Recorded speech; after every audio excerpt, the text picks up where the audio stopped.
大爷在涂口红，但其实这是打火机。他转身又吃起了饼干，其实还是个打火机。他30年收藏了6000只打火机，家里墙纸都是打火机做的，各种你意想不到的打火方式。看着是把锤子，其实是打火机。灯泡也是打火机，牛奶盒都能出火，螃蟹钳子喷火，你能信？灭火器都能出火，这就离谱了。包包能打火，高跟鞋也可以，最小的和1元硬币差不多，小是小了点，但照样能打火。最大的就要用2只手抱着，要说是燃气灶我都信。最独特的要数下面这个，火焰可以分叉。这些火机来自全世界各地，这一款就是来自加拿大的牙刷火机，他每周都要挨个清理一次。打火机已经成了他的精神寄托。然而下面这个大叔的收藏也很费钱，他花100万收藏了5000部手机，全是你没见过的，有设计成香蕉玉米的，保龄球也是电话，超人都背着电话来电就会蹦迪，还有来电就会吐丝的蜘蛛侠电话，易拉罐也是电话，连鞋底都能设计成电话，密密麻麻摆满了房间，地板上几乎没有下脚的地方。工作人员数了数，光客厅就有2000部，另一个房子更多，但大多都是智能手机，一共算下来有5000部，并且这些都安装了电话卡，都能正常使用。节目组随即拨打了几个，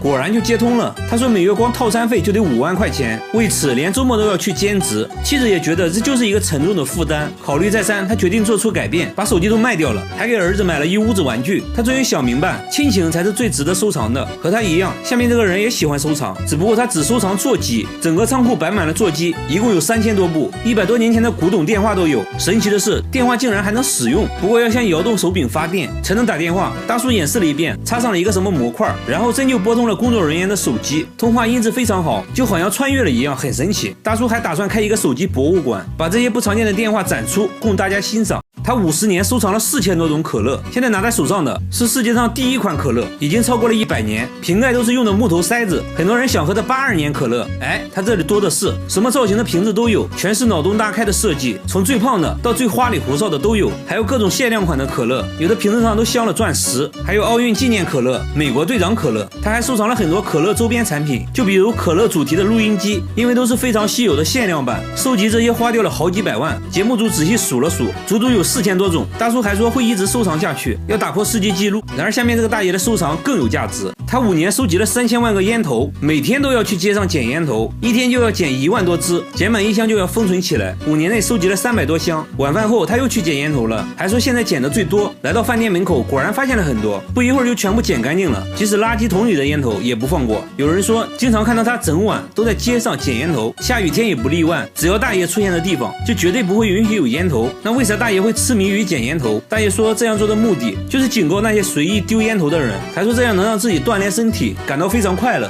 他肩膀上出现了一只诡异的手，像是一个婴儿趴在了背上。关键他家就一个孩子啊，左边露出的脚是自己的，旁边看起来根本就没有人。然而诡异的照片不止这一张。丈夫说之前在车里给孩子拍照，车窗上也出现过一个奇怪的影子，有胳膊有腿的，看起来很像人。当时连续拍了2张照片，奇怪的是第2张照片上影子又神秘消失了。刚开始以为是窗户脏了，但测试刚洗完的，完全没理由啊。节目组找到专家，通过分析照片信息，专家不认为这是灵异事件，给照片调个色就可以看出来，影子有一圈明显的线条，专家认为是之前车窗上的贴纸留下的印记，虽然肉眼看不出来，但手机是可以拍出印记的。为了验证这个说法，节目组找来了同款车型，往车窗贴上蜘蛛侠贴纸，然后在烈日下暴晒6小时，完事后揭去贴纸，车窗还是干干净净的，即使用背景布遮住，肉眼也看不出任何印记。接下来用手机对着车窗拍照，果然拍到了贴纸留下的印记。至此影子的谜底揭开了，那肩膀上的手又如何解释？专家仔细观察后发现，大腿旁边凸出来一个三角形的东西，像是裙子之类的衣角。他推测当时后面可能有一个1.2米左右的女孩，正好举了手，由于视线遮挡，拍出来的就只有一只手而已。节目组还原了当时的场景，等女孩走到婴儿车后面时，拍出的照片果然只看到了一只手。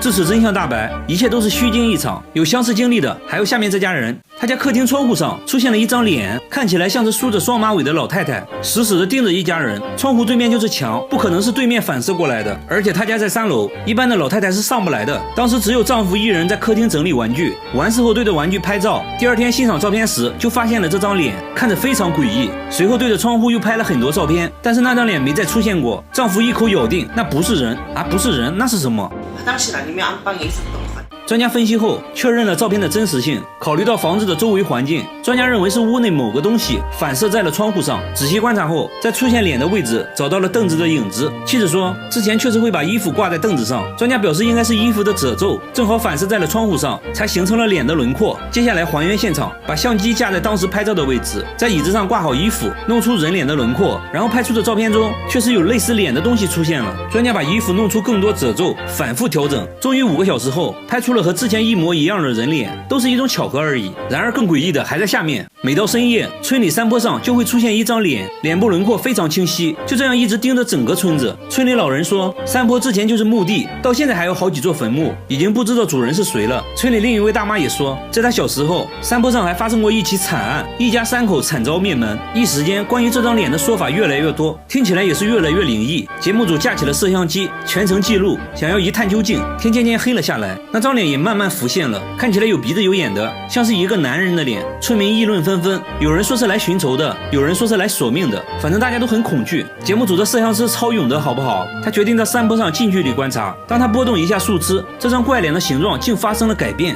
摄像师差点笑了出来，说山坡上的树被路灯反射后，就会形成对称的阴影，看起来就像是眼睛，而树干看起来就好像鼻子，周围的藤蔓就成了脸的轮廓，一切都是错觉而已。得知真相的村民表示，哎，你别说，现在看起来还挺可爱的。还有人说，现在看起来像企鹅，这就很尴尬了。说实话，我看这种灵异事件都是笑着看完的，希望你看完也能开心。好了，我是岳贝，关注我，每天一个迷惑行为大赏。厕所墙上长出了头发，缝隙里还有一点点红色印记，看着好像是血。主人轻轻拽了一下，就掉了好几根，吓得他赶紧停手，生怕拽出来个人头。而且厕所墙壁很厚，里面还是中空的，难不成里面真的有东西？房子呢是他们租的，才住进来2个月而已。房东过来左看右看，说可能是什么植物的种子发芽了而已啊，没什么大惊小怪的。反正我房子没问题，这墙里面什么东西都没有。说完直接就走了，但他却感觉事情并不简单。节目组剪掉了一段头发去找专家，专家看了半天，说这确实是人类的头发。那墙上为啥会长头发呢？专家猜测有人摔倒后撞碎了墙上瓷砖，头发就卡在了缝隙里。接着还做了个实验，把假发绑在锤子上，用力敲打瓷砖，果然真就有很多头发卡在了上面。但他却说自己根本就没有摔倒过，而且自己头发长度也不符合呀。那到底是谁的头发？她给出差的老公打电话，老公一听直接就说是她的头发。哎，咋回事呢？等老公出差回家后，果然就对上号了，头发长度也吻合。丈夫坦白说出差前喝多了，在厕所跌倒了，当时也没太在意，第2天直接就出差了，到现在头上还有个大包，嗨，又是虚惊一场。每天睡觉前，奶奶都要在被窝放一罐可乐，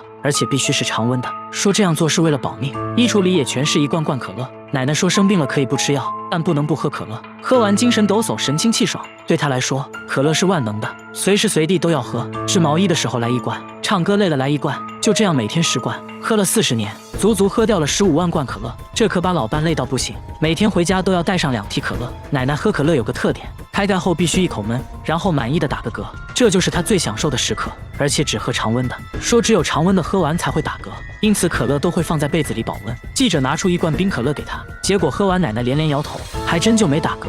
奶奶认为可乐就是灵丹妙药，和闺蜜聚餐还劝患有糖尿病的闺蜜喝一罐，闺蜜听得一脸无奈。至于为啥喝可乐，奶奶说都是因为家庭的原因，反正就是喝完可乐就会带给自己无穷的力量。可以说可乐给她的生活带来了一丝安慰。按照惯例，大家还是带奶奶来做了全身检查，发现她的12指肠出现了溃疡，很多溃疡面都在反复发作。听到这个消息，奶奶不禁担忧起来，以为是万能药的可乐竟然一直在伤害自己。医生表示不用过于担心，只要戒掉可乐就会慢慢好起来，所以说有病就得好好吃药，要相信科学。